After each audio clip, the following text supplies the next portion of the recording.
लेकिन देश चलना चाहिए। What is plebiscite? ये तो कश्मीर है, इसकी फिजा का क्या कहना, ये तो है देश दुल्हन के रंग का है गहना। हेलो दोस्तों, तो this is me Shruti Jain, welcomes you all to Ahimsa classes. नमस्कार, राम राम, सत श्री अकाल, जय जिनेंद्र, अस्सलाम वालेकुम, what you feel connected with. तो दोस्तों, एक जनरल सा सवाल आज के सेशन को शुरू करने से पहले, तो ये बताइए, आप सभी एक बार स्वर्ग तो जरूर ही गए होंगे, नहीं गए क्या? चलिए हम बताते हैं। आज आप बच्चे बड़े कंफ्यूज हो रहे होंगे, मैम कैसी आध्यात्मिक बात कर रही है, स्वर्ग नर्क। स्वर्ग की बात करना बहुत जरूरी है। ऐसा कहा जाता है कि भारत का स्वर्ग है हमारा कश्मीर। तो आखिर जो कश्मीर आज हम देख रहे हैं, क्या ये कश्मीर शुरू से ऐसा ही था या कुछ बदलाव आए हैं? नहीं तो क्या बदलाव रहे, कैसा रहा हमारा कश्मीर? क्या कश्मीर शुरू से भारत का हिस्सा रहा है?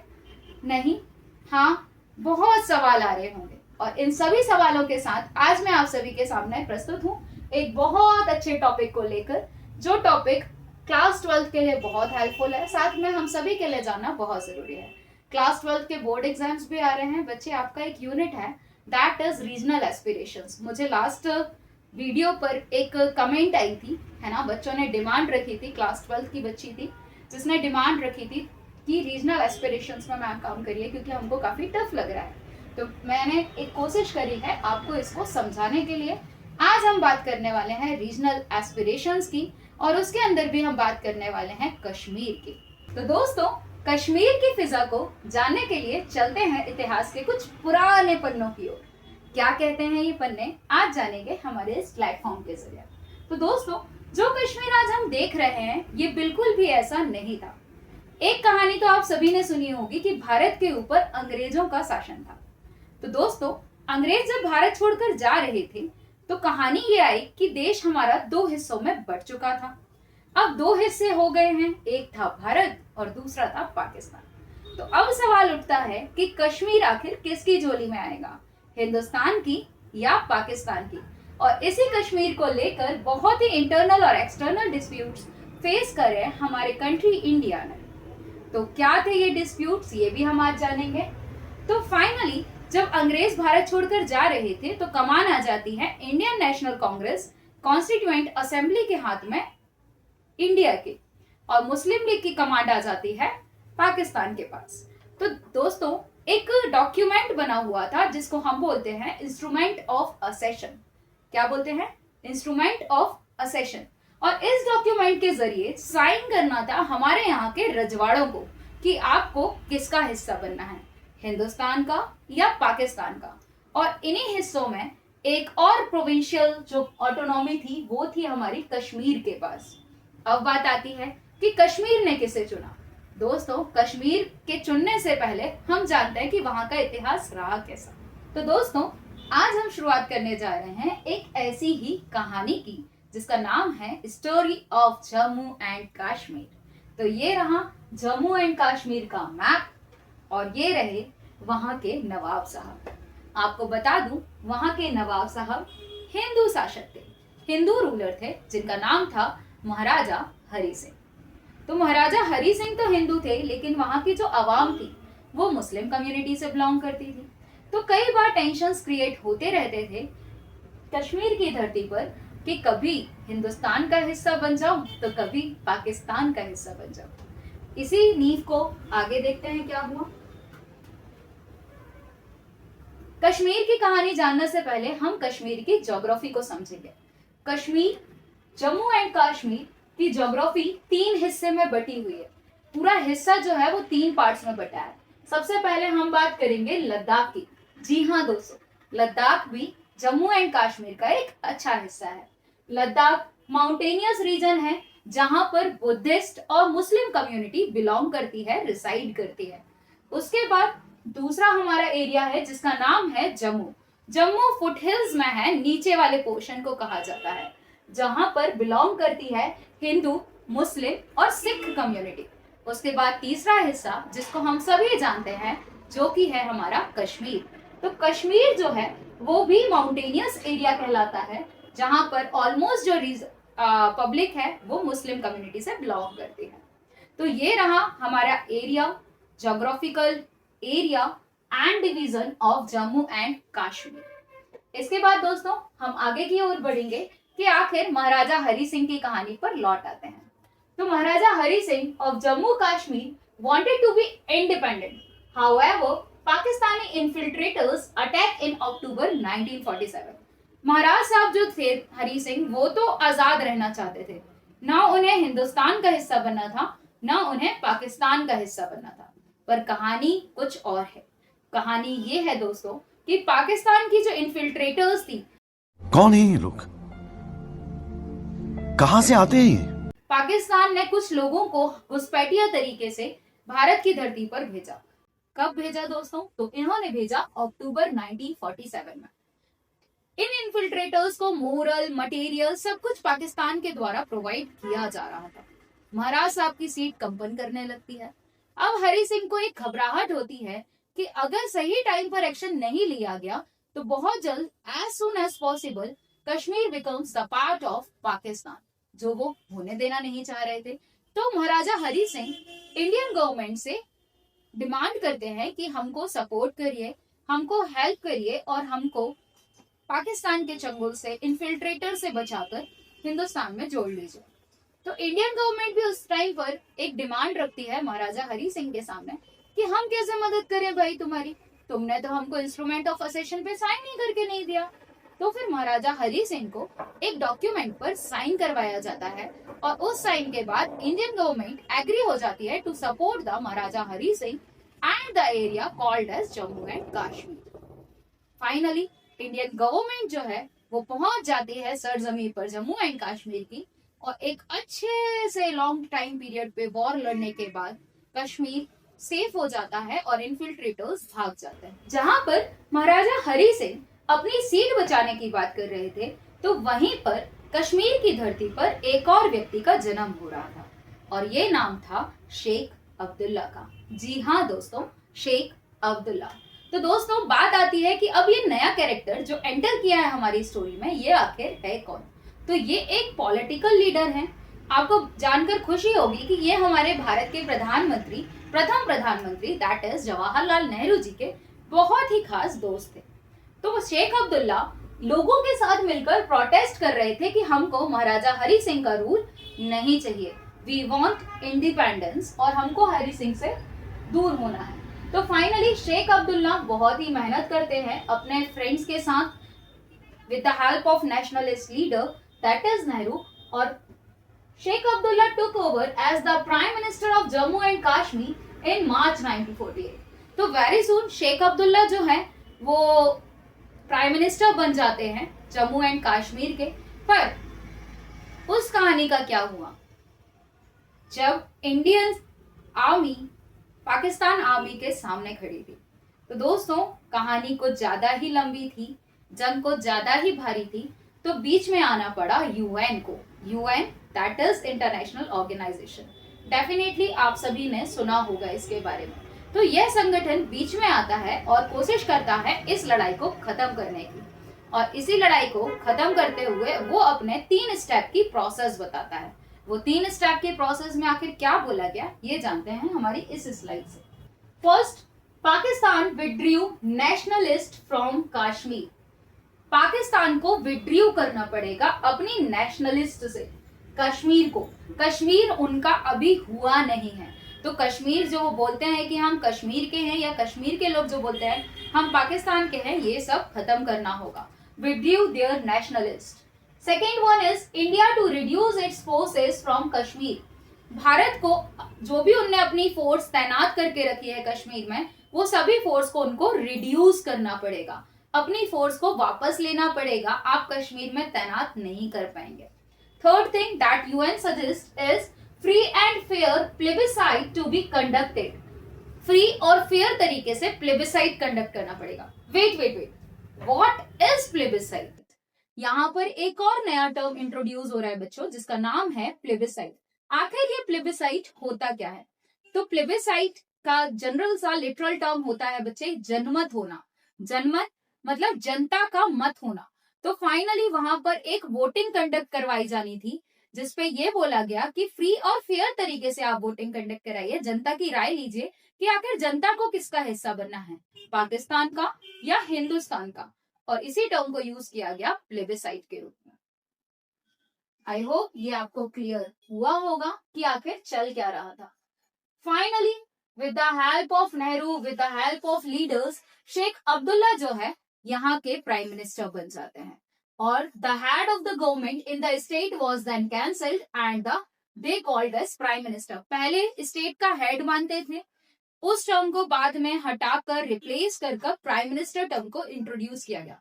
अब भारत के अंदर दो प्रधानमंत्री थे, एक प्रधानमंत्री था पूरे भारत का एक्सेप्ट कश्मीर और एक प्रधानमंत्री था सिर्फ कश्मीर का।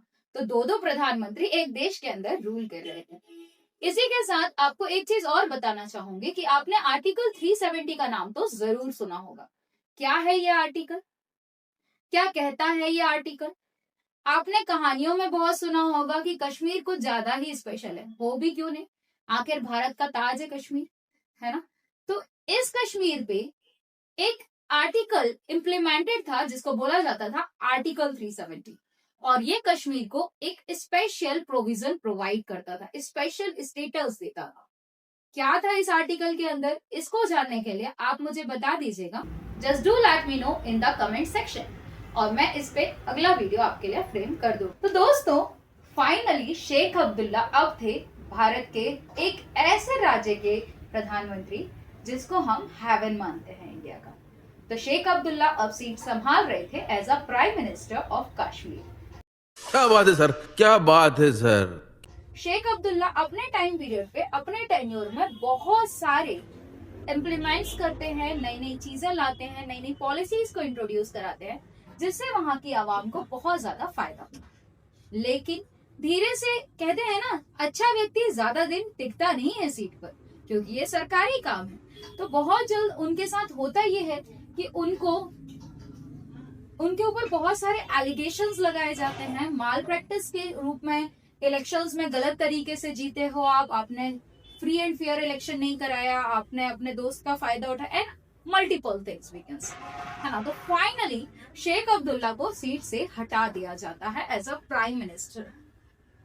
A change in the provision of the Constitution of Jammu and Kashmir was made in 1965, by which the Prime Minister of the post is termed as now Chief Minister.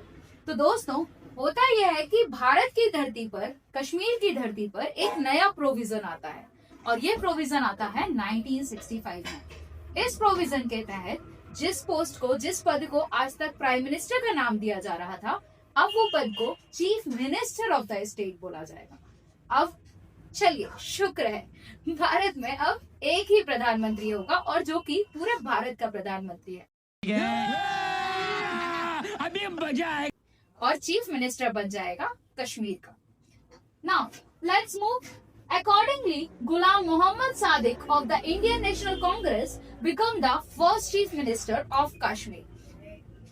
Provision के accordingly फिर से elections होते हैं और मोहम्मद सादिक को finally वहां का chief minister बना दिया जाता है।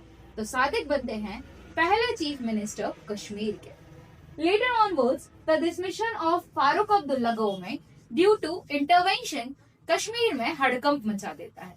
कहानी यह है दोस्तों कि फारूक अब्दुल्ला कहीं ना कहीं मसीहा बनकर आए थे वहां की आवाम के लिए, कश्मीर की आवाम के लिए। तो जब उनके ऊपर इतने खतरनाक वाले एलिगेशंस लगाए गए, माल प्रैक्टिस का बोला गया, तो वहां की आवाम भी भड़कना शुरू हो गए। जैसे ही इनको सीट से उतारा गया तो वहां की जनता भी खड़ी हो गई, क्योंकि एक उनके मसीहे को उनसे दूर किया जा रहा था।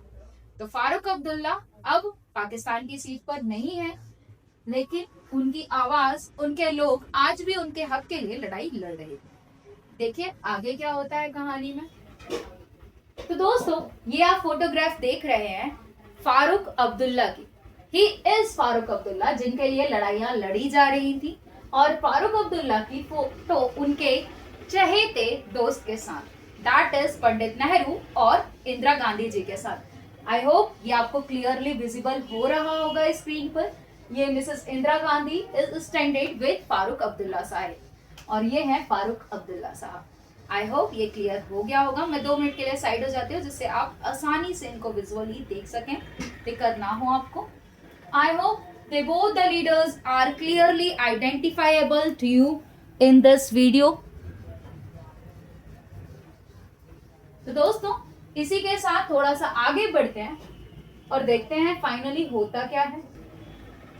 शेख अब्दुल्ला अरेस्टेड, ये वो न्यूज कटिंग है दोस्तों कि जब शेख अब्दुल्ला जी को अरेस्ट किया गया था, उन पर एलिगेशंस लगे थे, तब की ये न्यूज़पेपर की कटिंग है। आप एक बार देख लीजिए, निहार लीजिए इस चीज को कि फाइनली शेख अब्दुल्ला साहब के जो हुआ वो कहानियों में किस तरह से दिखाया गया।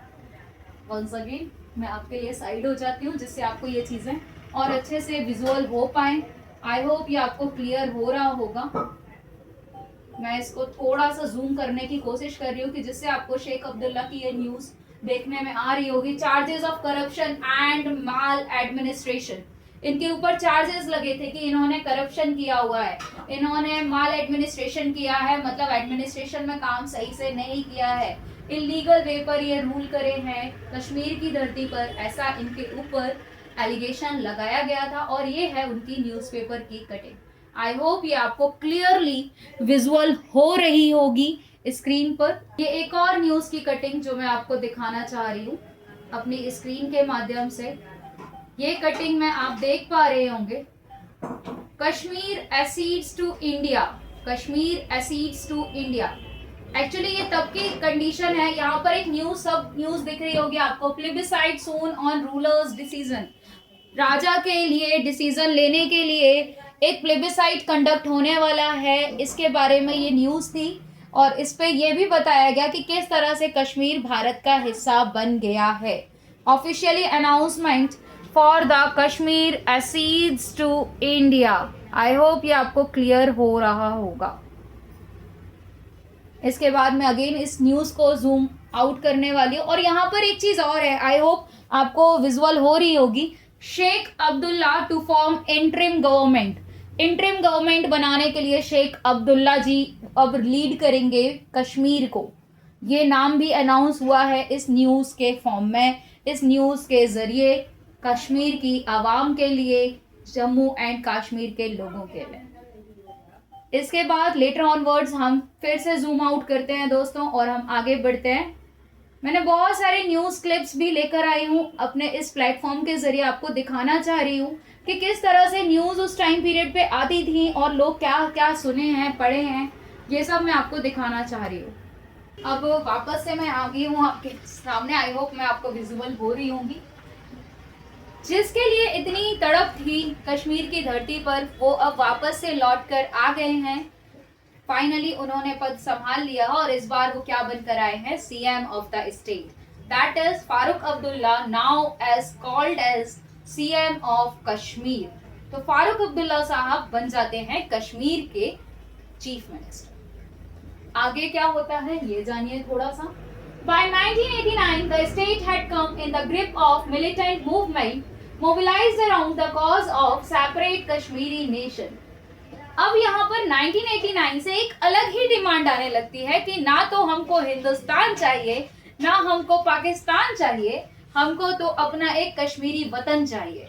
यहाँ पर एक अलग सा ही एक स्टेट बनाने की बात होती है, एक डिमांड होती है कि हमको सेपरेटिज्म करना है, हमको कश्मीर एक अलग ही मुल्क के रूप में देखना है। एक अलग से डिमांड 1989 में। इसके बाद later onwards for a number of years the state was under president rule and effectively under the control of armed forces. बहुत लंबे समय के लिए जब ये सारी बातें देखने को मिलती हैं इंडिया में, तो बहुत लंबे समय के लिए जो कश्मीर की धरती होती है वो कंट्रोल में आ जाती है प्रेसिडेंट रूल के अंदर। आप डिटेलिंग चाहते हैं तो मुझे मेंशन कर दीजिएगा कमेंट में, मैं पूरी कोशिश करूंगी कि मैं उस पर भी काम आपके लिए कर दूं अगर आप चाहें तो प्रेसिडेंट रूल वहां पर इम्प्लीमेंट हो जाता है, वहां पर आर्मी को तैनात कर दिया जाता है, आर्म्ड फोर्स कंट्रोल करने लगती है कश्मीर को। आई होप ये आपको क्लियर हो रहा होगा। Assembly elections were held in 1996। अब वापस से चुनाव वहां पर कंडक्ट किए जाते हैं, जिन चुनाव को बोला जाता है असेंबली इलेक्शंस 1996 में। जी हाँ दोस्तों, 1996 में एक बार फिर से चुनाव होते हैं वहां पर और नेशनल कॉन्फ्रेंस जो एक पार्टी होती है उसको लीड कर रहे थे फारूक अब्दुल्ला साहब।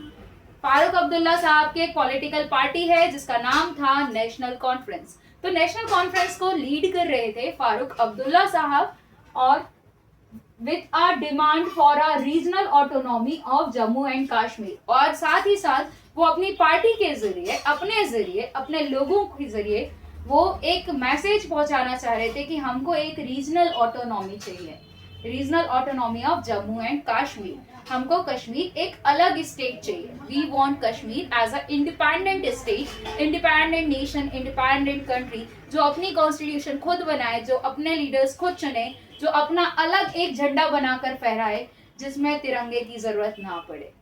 आई होप ये आपको क्लियर हो रहा है। लेटर ऑनवर्ड्स थोड़ा सा और आगे बढ़ते हैं। Elections were held in the state in 2002।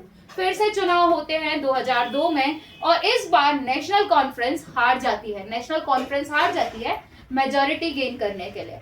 जब मेजॉरिटी कोई सरकार नहीं बना पाती है, कोई पॉलिटिकल पार्टी अगर कोई मेजॉरिटी विन नहीं कर पाती है, तो वहां पर जन्म होता है कोलिशन गवर्नमेंट का। आपने ये टर्म बहुत बार सुनी होगी, ये सभी क्लास के लिए कॉमन सी टर्म है, कोलिशन गवर्नमेंट, दैट इज गठबंधन सरकार। तो गठबंधन सरकार क्या होती है बच्चे, कि जब मेजॉरिटी में कोई पॉलिटिकल पार्टी नहीं जीत पाती है तो वो एक पार्टी, दो पार्टी, तीन पार्टी के साथ मिलकर एक सरकार बना लेती है और इसी सरकार को हम कहते हैं गठबंधन सरकार, दैट इज कोलिशन गवर्नमेंट। तो फारूक अब्दुल्ला साहब की जो पार्टी होती है दैट इज नेशनल कॉन्फ्रेंस, वो उस टाइम पर मेजॉरिटी विन नहीं कर पाती है, तो वहां पर कोलिशन गवर्नमेंट बनती है इन ईयर 2002। तो कोलिशन गवर्नमेंट तो बन जाती है बच्चे, इलेक्शंस हेल्ड हो जाते हैं, नेशनल कॉन्फ्रेंस मेजॉरिटी नहीं ला पाती है, कोलिशन गवर्नमेंट आ जाती है। और कोलिशन गवर्नमेंट किस किस की होती है ये जानना जरूरी है। तो वहां पर कोलिशन गवर्नमेंट होती है people's democratic party and Congress, दो लोग मिलकर सरकार बना रहे। कौन कौन से लोग हैं ये? People's democratic party and Congress. I hope ये आपको क्लियर हो रहा होगा। यहाँ पर थोड़ा सा और आगे बढ़ते हैं। इस स्लाइड पर आप लोग देख पा रहे होंगे कि कश्मीर की धरती पर पुराना जीवन कैसा था। आखिर हमारा जो कश्मीर, जिसको आज हम स्वर्ग कह रहे हैं, वो कैसा रहा, किस तरह की उधर की लाइफस्टाइल थी, वहां के लोगों ने क्या देखा, क्या रहा। तो दोस्तों ये पिक्चर्स के जरिए मैंने आपको रिप्रेजेंट करने की कोशिश करी है। अर्लियर लाइफ में कश्मीर ने देखा आर्टिकल 370, धारा 370। वहां के लोगों ने देखी पॉलिटिकल इंस्टेबिलिटी, एक बन रहा है, गवर्नमेंट बना रही है, गवर्नमेंट गिर रही है, सरकार आ रही है, सरकार जा रही है। इसी बात से एक याद आया, आपने एक नाम बहुत सुना होगा, बहुत फेमस नेम है ये, अटल बिहारी वाजपेयी साहब का। इन पर अभी मूवी भी बनी है, आप चाहो तो देख सकते हो बच्चे, है ना। तो अटल बिहारी वाजपेयी साहब ना जब खड़े होते थे मंच पर, तो उन्होंने ना एक बहुत अच्छा भाषण दिया था, है ना, एक स्पीच दी थी जिसमें उन्होंने कहा था कि दोस्तों सरकारें आएंगी जाएंगी लेकिन देश चलना चाहिए। सरकारें आएंगी और जाएंगी लेकिन देश चलना चाहिए। तो अटल बिहारी वाजपेयी साहब की बात से आज मुझे यहाँ पर ये दिख रहा है कि किस तरह से कश्मीर में सरकारें आई और गई, लेकिन पॉलिटिकल इनस्टेबिलिटी बनी रही बहुत लंबे समय तक, और ये पूरी चीजें बहुत बुरे तरीके से फेस कर रही थी वहां की आवाम, वहां की जनता, सभी कम्युनिटी के लोग जो वहां पर रिसाइड कर रहे थे। इसके अलावा बहुत सारी लाइव्स लॉस हो गई, बहुत सारे कश्मीर की धरती पर बहुत सारे वॉर हुए हैं, कभी कारगिल का युद्ध कह लो, कभी कुछ, लेकिन बहुत वॉर होने की वजह से वहां न जाने कितने लोगों की डेथ हुई। हमेशा टेरर में जिया है कश्मीर के लोगों ने, है ना। वहां के लोग, आपने एक फिल्म देखी होगी, है ना, जो अर्लियर लाइफ ऑफ कश्मीर को बहुत अच्छे से रिप्रेजेंट कर दिया है। फिल्म जरूर देखी होगी और उस फिल्म के अंदर बहुत अच्छे से डिपिक्ट किया गया है, रिप्रेजेंट किया गया है कि किस तरह से वहां की जनता ने ये सारी चीजों को विटनेस किया है। टेररिज्म, आर्टिकल 370, है ना, तो ये सारी चीजें आपने देखे होंगे। फिल्म कौन सी है, नाम अभी बता दूं कि आप कमेंट पे बताएंगे? चलिए ठीक है, आप लोग मुझे जरूर बताइएगा कि किस फिल्म की मैं बात कर रही हूँ। फिल्म बनी हुई है, अगर नहीं होता है तो मैं अगले वीडियो पर आपको बता दूंगी, ठीक है। तो सर्च करिए, थोड़ी सी मेहनत आप भी करिए, आखिर में ही क्यों, है ना। तो देखिए दोस्तों, इसके अलावा टेररिज्म को विटनेस किया है कश्मीर ने, बहुत ज्यादा आतंकी हमले, आतंकवाद, ये सब से जूझा है कश्मीर, ठीक है। तो ये कुछ अर्लियर लाइफ थी कश्मीर की, और अभी रिसेंटली एक अटैक भी हुआ है ना, जिसकी वजह से हमारी गवर्नमेंट ने ऑपरेशन सिंदूर भी चलाया था, अगर आपको पता होगा तो बहुत सारी सर्जिकल स्ट्राइक्स इसी वजह से हुई है, टेररिज्म को हटाने के लिए, टेररिज्म को रिस्ट्रिक्ट करने के लिए इंडियन गवर्नमेंट के द्वारा। तो आखिर ये सब क्या है ना, कौन कौन से ऑपरेशंस हुए हैं, कौन से वॉर हुए हैं। अगर इन सब पर आप डिटेल्ड वीडियो चाहते हैं तो just do let me know in my comment section. तो दोस्तों ये है हमारा अर्लियर लाइफ ऑफ कश्मीर। और बढ़ते हैं हम आगे की स्लाइड्स पर। 2002 के चुनाव के बारे में तो मैंने आपको बता दिया। अब बात करते हैं कि आखिर 2002 के चुनाव के आसपास की कहानी में क्या हुआ, जानते हैं। देखिए, as per the coalition agreement Mufti Mohammad headed the government for first 3 years। मैंने बोला कि किसी भी सरकार मतलब किसी भी पॉलिटिकल पार्टी ने मेजोरिटी विन नहीं करी तो कश्मीर की धरती पर कोलिशन गवर्नमेंट बन जाती है। जब कोलिशन गवर्नमेंट बनती है तो एज अ एग्रीमेंट के मुताबिक मुफ्ती मोहम्मद वहां की चीफ मिनिस्टर बन जाते हैं, मुफ्ती मोहम्मद, और ये 3 साल तक वहां पर रूल करती हैं। इनके बाद दूसरे पर्सन जिनका नाम है गुलाम नबी आजाद, ये इनको फॉलो अप करते हैं और वो बैठ जाते हैं चीफ मिनिस्टर की पोस्ट पर। पहले मुफ्ती मोहम्मद, अब उसके बाद उनकी नई पोस्ट पर आ जाते हैं, उनकी पोस्ट पर आ जाते हैं गुलाम नबी आजाद। पर गुलाम नबी आजाद अपने टेन्योर को, अपने समय काल को पूरा नहीं कर पाते हैं और पूरा ना होने के बाद वहां पर लग जाता है प्रेसिडेंट रूल। वहां अगेन आर्म्ड का फोर्सेस का रूल शुरू हो जाता है और प्रेसिडेंट रूल इम्पोज्ड हो जाता है इन जुलाई 2008, जुलाई 2008 में वापस से प्रेसिडेंट रूल। ठीक, आगे देखते हैं भाई। The next election was held in December 2008। बहुत जल्दी फिर से चुनाव होते हैं, नवंबर दिसंबर 2008 में फिर से एक बार चुनाव होते हैं वहां पे। और चुनाव होने के बाद इन 2014 the state went into another election with recorded out most of the voters in 25 years। 25 सालों का इतिहास टूट जाता है। 25 सालों के बाद पहली बार कुछ ज्यादा ही नंबर पर लोग वोट देने आते हैं और वोट दिया जाता है। फाइनली आफ्टर मुफ्ती मोहम्मद सैयद डाइड, जैसे ही मुफ्ती मोहम्मद सैयद जी की डेथ हो जाती है तो वहां पर उनकी सीट, उनकी पोस्ट पर बैठ जाती है उनकी daughter, that is Mehbooba Mufti जी। कौन बैठ जाता है? महबूबा मुफ्ती। मुफ्ती मोहम्मद जी की डेथ होगी, उसके बाद उनकी सीट संभाल रही है एक female, that is Mehbooba Mufti. और महबूबा मुफ्ती जी फर्स्ट फीमेल चीफ मिनिस्टर बनती हैं कश्मीर की, पहली महिला शासिका। इसके बाद अप्रैल 2016 में महबूबा मुफ्ती वहां की चीफ मिनिस्टर बन जाती हैं और उनके समय काल को कभी कश्मीर नहीं भूल सकता, कश्मीर के लोग नहीं भूल सकते। ये वो समय काल है जिसमें सबसे ज्यादा टेररिज्म का फियर रहा है लोगों के बीच में। बहुत ज्यादा इंटरनल और एक्सटर्नल डिस्प्यूट्स देखने को मिले हैं कश्मीर को। मल्टीपल वे पर हम कह सकते हैं कि परेशानियां जूझे हैं, इंटरनली एक्सटर्नली बहुत परेशानी का सामना किया है कश्मीर में during the tenure of Mehbooba Mufti जी। इसके बाद और आगे बढ़ जाते हैं दोस्तों। फिर फाइनली जब इतना सब कुछ गड़बड़ हो रहा था महबूबा मुफ्ती जी के टेन्योर में, तो बीजेपी की सरकार जो है वो अपना समर्थन वापस ले लेती है, अपना सपोर्ट वापस ले लेती है और 2018 में अगेन वहां पर क्या लग जाता है? प्रेसिडेंट रूल लग जाता है। कश्मीर में वापस से किसका रूल आ गया? प्रेसिडेंट का रूल आ गया। लेटर ऑनवर्ड्स ऑन 5 अगस्त 2019, 5 अगस्त 2019, 5 अगस्त 2019। दोस्तों ये डेट बहुत ही इंपॉर्टेंट है कश्मीर की हिस्ट्री के लिए, इंडिया की हिस्ट्री के लिए, हम सभी के लिए। क्या हुआ आखिर इस तारीख को, ये जानना बहुत जरूरी है। इस तारीख में जो धारा, जो आर्टिकल कश्मीर को इतना स्पेशल बना रहा था, इतना इंपॉर्टेंट बना रहा था, वो आर्टिकल अब हट चुका है।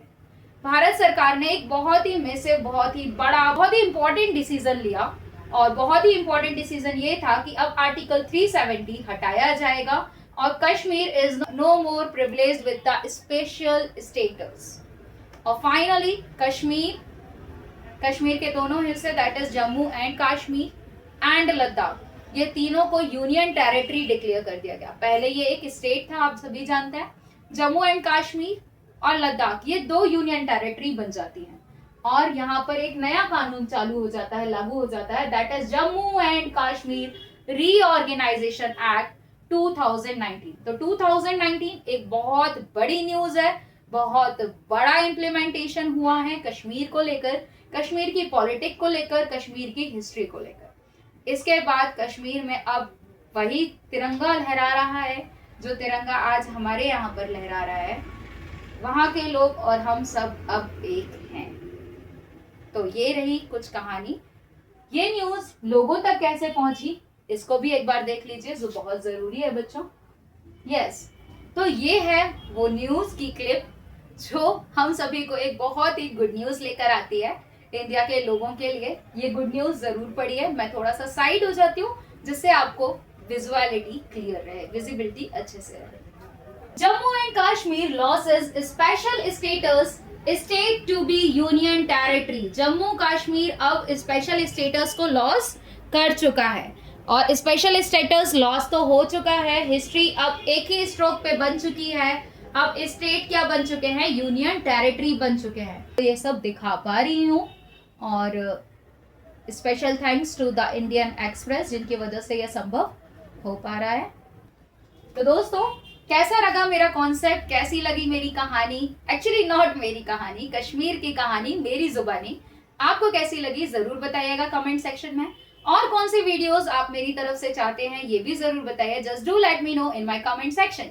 Thank you. Like, share, subscribe and comment. Thank you.